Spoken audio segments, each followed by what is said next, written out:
ચલો વિદ્યાર્થી મિત્રો, આપણે અત્યાર સુધીમાં કુલ 2 ચેપ્ટર શીખી ગયા છીએ, જેમાં એક હતું ચેપ્ટર નંબર 2 એટલે કે બહુપદીઓ, અને બીજું ચેપ્ટર આપણે શીખ્યા હતા 15, જેનું નામ હતું સંભાવના. અને તમે બધા ખૂબ સરસ યુટ્યુબમાં વિડીયો બધા જુઓ છો અને લાઈક પણ કરો છો, અને તમારા કોઈ સગાવાલા કે મિત્રો હોય એને શેર પણ કરો, કોઈ જ વાંધો નથી. અને અથવા તો જે વિદ્યાર્થીઓ આપણો વિડીયો જોતા હોય ને જેણે સબસ્ક્રાઇબ નથી કર્યું તે બધા પહેલાં તો સૌપ્રથમ સબસ્ક્રાઇબ કરી દો, જેથી કરીને તમારા નવા વિડીયો જે આપણા ટ્યુશનની ચેનલ ઉપર મુકાઈએ એ તમને સૌથી પહેલાં દેખાડશે. એટલે સૌથી પહેલાં તો બધા સબસ્ક્રાઇબ કરી દો, અને બાજુમાં ઘંટડીનું નિશાન હશે એટલે એના ઉપર તો પહેલાં બધા બેલ વગાડી દો.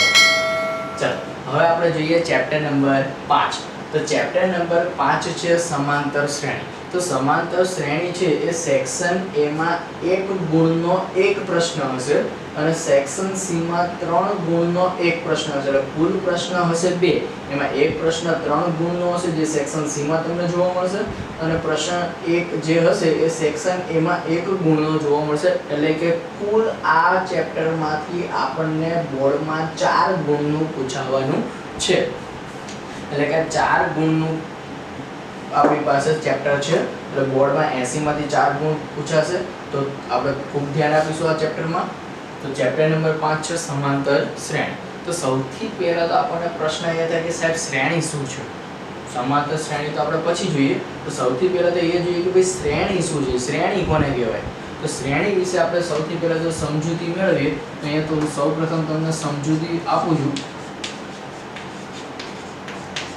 કે શ્રેણી વિશેની સમજૂતી લખવી હોય તો શું લખી શકાય. તો શ્રેણી વિશે જો સમજૂતી લખવી હોય તો કંઈક આપણે આવી રીતે લખી શકશું.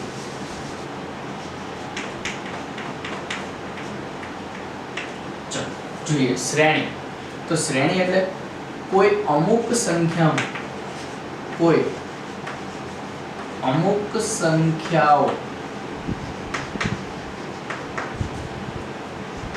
નિશ્ચિત નિયમ અનુસાર તરાહ બનાવે છે. તરાહ એટલે લાઈન. નિશ્ચિત નિયમ અનુસાર તરાહ બનાવે છે, તો તે તરાહને શું કહેવાય? શ્રેણી કહેવાય. તે તરાહને શું કહેવાશે? શ્રેણી. જેમ કે હજી તમને વ્યાખ્યામાં હજી સ્પષ્ટ નહીં થયું હોય કે શ્રેણી શું છે. જેમ કે હું તમને કેટલાક ઉદાહરણ આપું એટલે તમને સ્પષ્ટ ખબર પડે. જેમ કે આપણે પહેલું ઉદાહરણ લઈએ. ચલો પહેલું ઉદાહરણ આપણે લઈએ જો 1 3 5 7 આવી રીતના આપણને સંખ્યાઓ આપેલી છે. તો આ જે સંખ્યાઓ, આ જે આપણને તરાહ આપી છે, આ જે લાઈન આપણને આપી છે, તો આ લાઈનમાં જો એક નિશ્ચિત નિયમ અનુસાર જ આગળની સંખ્યા મળે છે. જેમ કે પહેલું પદ 1 છે તો પહેલા પદમાં 2 ઉમેરો એટલે તમને બીજું પદ 3 મળે છે. બીજા પદમાં ફરીથી 2 ઉમેરો એટલે તમને ત્રીજું પદ 5 મળે છે. 5માં ફરીથી 2 ઉમેરો એટલે તમને ચોથું પદ 7 મળે છે.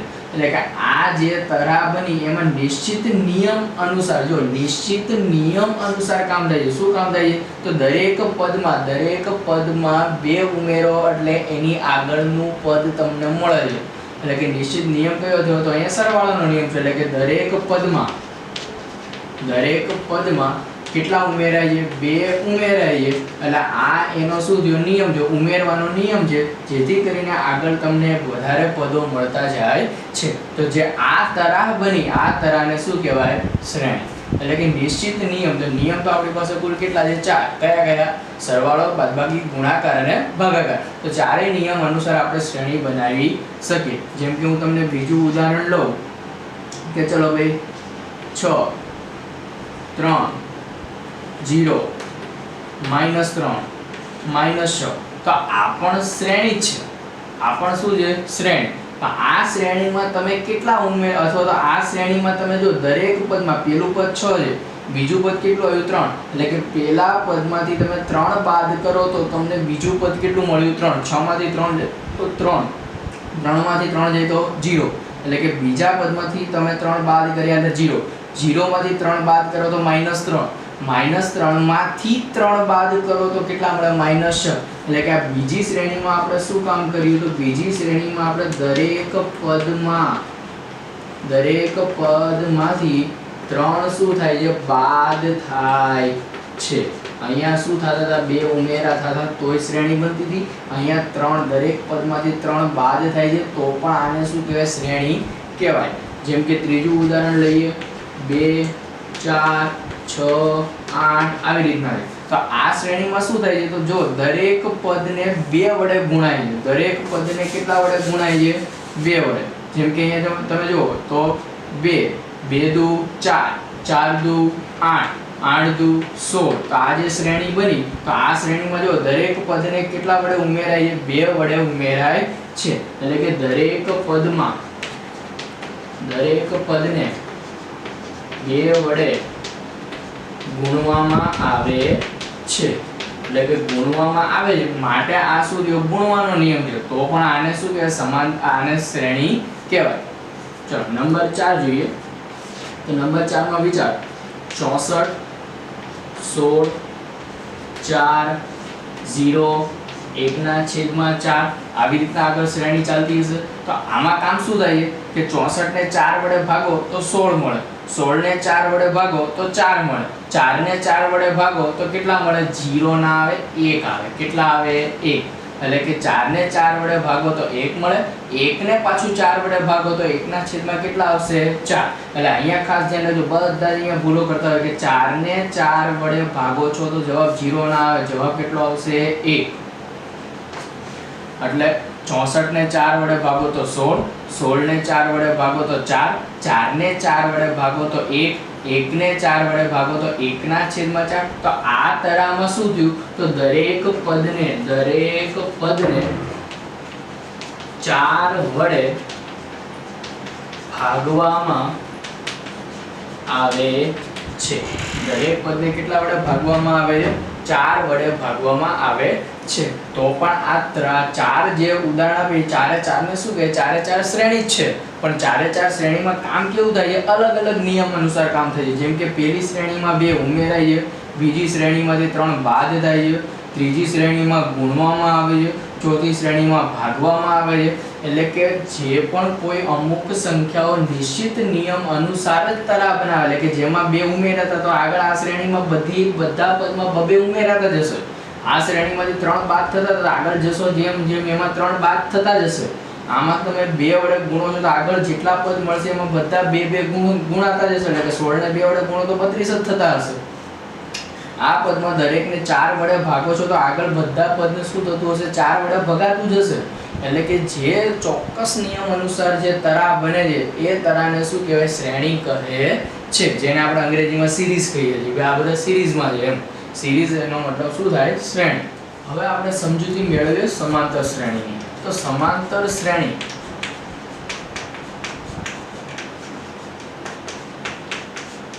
તો સમાંતર શ્રેણીની વ્યાખ્યા લખવી તો શું લખાશે તો સમાંતર શ્રેણીની વ્યાખ્યા કંઈક આવી લખાય કે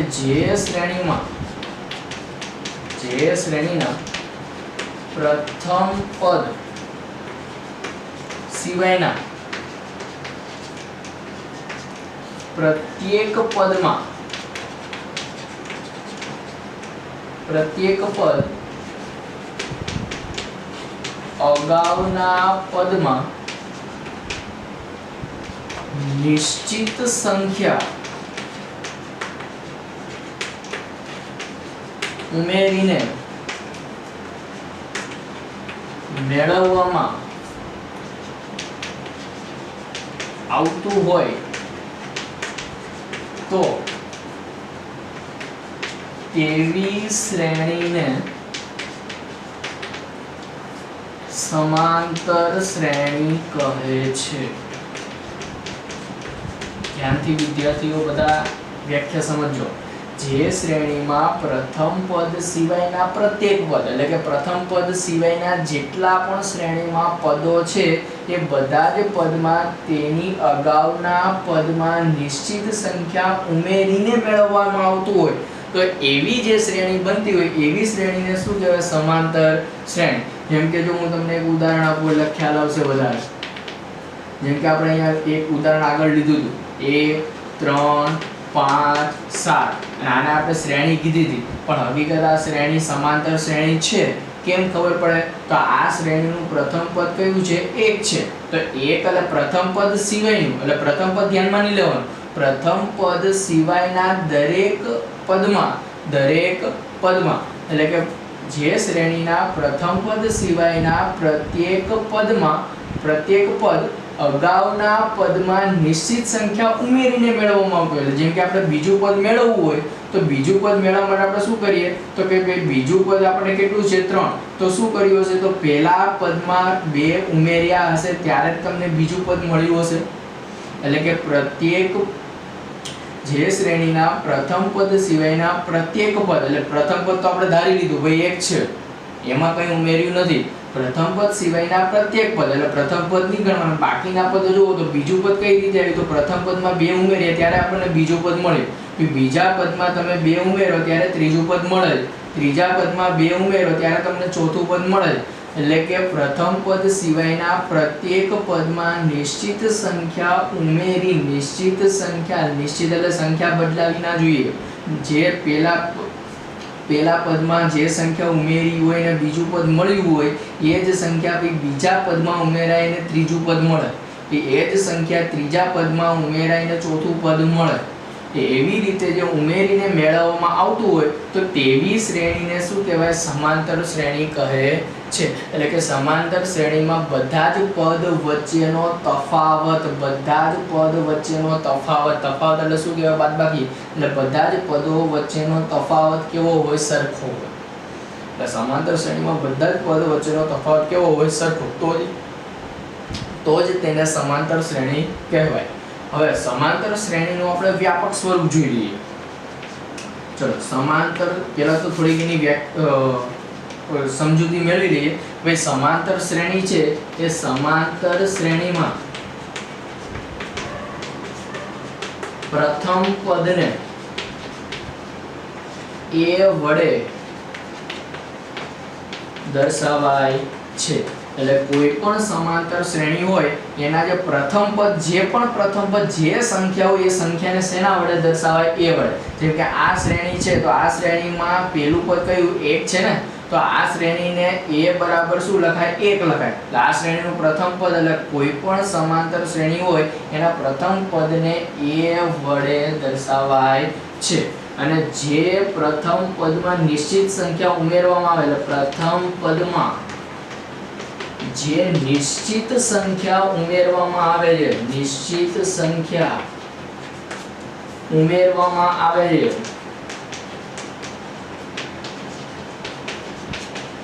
તેને સામાન્ય તફાવત કહેવાય. તેને શું કહેવાય? સામાન્ય તફાવત કહે છે.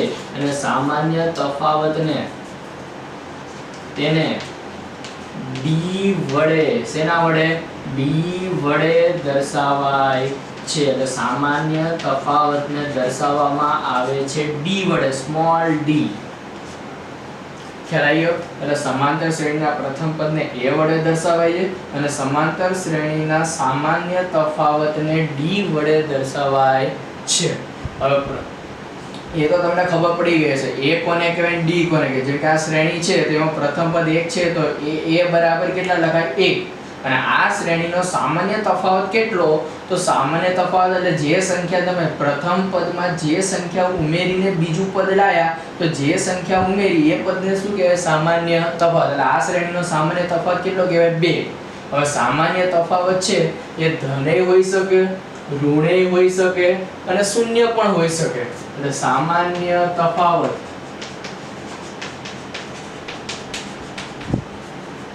ધન, શૂન્ય કે ઋણ પણ હોઈ શકે. હવે બધાના પ્રશ્ન એવો થાય કે સાહેબ અહીંયા તો તમને કીધું કે દરેક પદમાં તમે 2 ઉમેરતા હતા એટલે સમાંતર શ્રેણી બનતી હતી. ચલો એ તો અમને ખબર પડી ગઈ, કોઈ પણ નિશ્ચિત સંખ્યા અમે ઉમેરી અને આગળ જે પદ મળે તો જે પદ મળતું જાય એને કહેવાય સમાંતર શ્રેણી. પણ સામાન્ય તફાવત ધન હોય, શૂન્ય હોય, ઋણ હોય એ કંઈ ગળે ઉતર્યું નહીં. તો એમાં થોડી ખબર પાડી આપણે તો એના ઉદાહરણ લઈએ. ચલો ભાઈ, સામાન્ય તફાવત શૂન્ય ક્યારે હોય? તો ધારો કે હું શ્રેણી ધારી લઉં આવી, તો ભાઈ કોકને કહું ભાઈ ચલો 2 2 2 2 આ શ્રેણી સમાંતર શ્રેણી છે કે નહીં? વિચાર.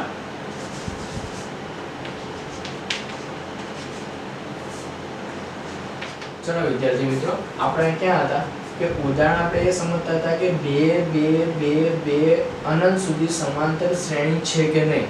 તો આ શ્રેણીમાં તો બધા જ પદ સરખા છે, તો આ શ્રેણીને સમાંતર શ્રેણી કહેવાય કે ના કહેવાય? તો તમે વિચારો તો શું જવાબ આવે છે? જો આ શ્રેણીને સમાંતર શ્રેણી કહેવાય. કેમ? કારણ કે દરેક પદમાં તમે વિચારો તો દરેક પદમાં જો 0 ઉમેરાય, આ 2 માં 0 ઉમેરો તો કેટલા મળે? 2. 2 માં 0 ઉમેરો તો 2, એટલે કે દરેક પ્રથમ પદમાં નિશ્ચિત કોઈ સંખ્યા ઉમેરીને જો બીજું પદ મળે, બીજા પદમાં કોઈ નિશ્ચિત સંખ્યા ઉમેરીને જ ત્રીજું પદ મળે, તો એ શ્રેણી સમાંતર શ્રેણી કહેવાય. એટલે કે 2 2 2 2 અનંત સુધી જે બધા જ પદ ભલે સરખા છે, પણ આ શ્રેણીને સમાંતર શ્રેણી કહેવાય. કારણ કે આ શ્રેણીમાં દરેક પદમાં 0 ઉમેરાય છે. શું કામ? કારણ કે આ શ્રેણીમાં દરેક પદમાં 0 ઉમેરાય છે. ખ્યાલ આવે છે? હવે વાત કરીએ સમાંતર શ્રેણીના વ્યાપક સ્વરૂપની. તો સમાંતર શ્રેણીના વ્યાપક સ્વરૂપ. હવે સમાંતર શ્રેણીનું વ્યાપક સ્વરૂપ કંઈક આવું છે.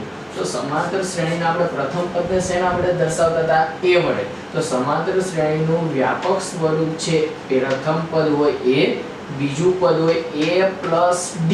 d ને આપણે શું કહેતા હતા? સામાન્ય તફાવત. એટલે કે બે પદ વચ્ચેનો જે તફાવત હોય, પ્રથમ પદમાં બે પદ વચ્ચેનો જે તફાવત ઉમેરો એટલે તમને શું મળશે? બીજું પદ. એટલે આને કહેવાય a + d. ત્રીજું પદ આવશે a + 2d. પછી આવશે a + 3d.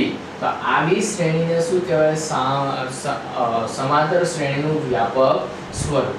હવે સમાંતર શ્રેણી છે એ સમાંતર શ્રેણીનું વ્યાપક સ્વરૂપ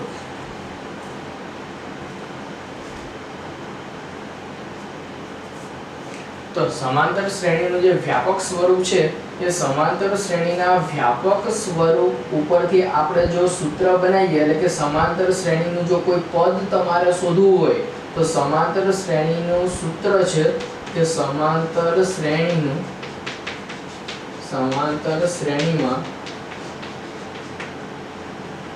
કોઈ પદ શોધવા માટેનું સૂત્ર. તો સમાંતર શ્રેણીમાં કોઈ પદ શોધવા માટેનું જે સૂત્ર છે જેને આપણે દર્શાવશું કે an બરાબર a + n-1 * d. ધ્યાનથી સમજો બધા સૂત્ર. an બરાબર a + n-1 * d. an નો મતલબ થશે n-મું પદ. an નો મતલબ શું થશે? n-મું પદ. એટલે તમારે જેટલામું પદ શોધવાનું હોય એટલા n ની જગ્યાએ મૂકવાના.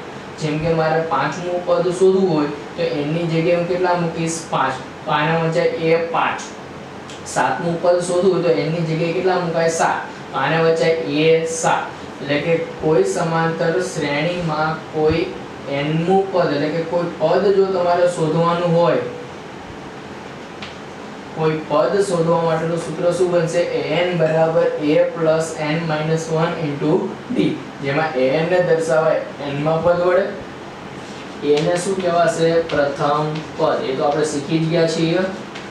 પછી n એટલે જેટલામું પદ તમે શોધતા હોય એ. એટલે કે n બરાબર આવશે પદનો ક્રમાંક અથવા તો પદની સંખ્યા.